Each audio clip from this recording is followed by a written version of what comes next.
Night trail ba? Night trail ba kamo? Ito.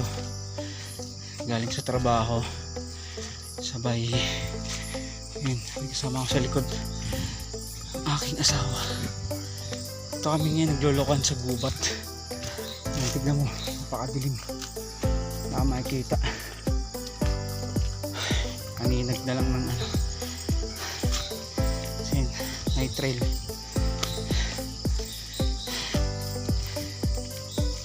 Akyat pa ng bundok.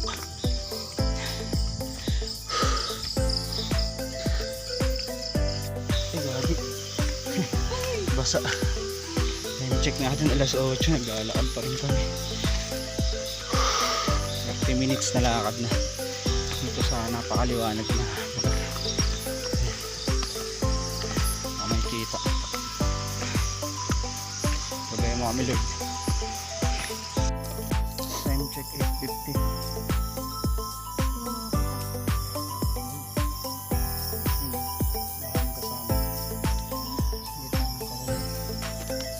Start na kami ulit ng lakad.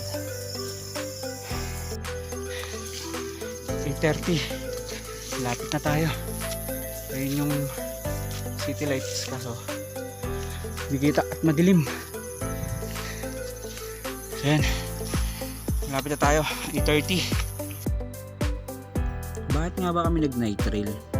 Kasi ito ang pinupuntahan namin, ang makapigil hiningang view o tanawin na makikita mo lalong lalo na sa gabi, yung city lights.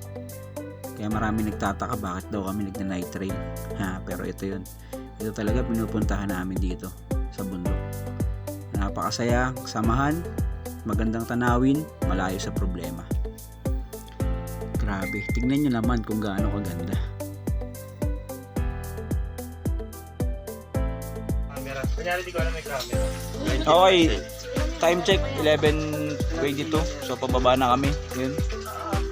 Si Junior, Kering, so pababa na kami. Simula kami sa night trail pero maaga na, so tagumpay ang ating mission. Yun sila Ate Helen, ang presidente ng orphanage. Nilalagyan mo. Ay, alam mo kung ano yung gamot mo dyan, may Hi guys, kita-kita sa CG.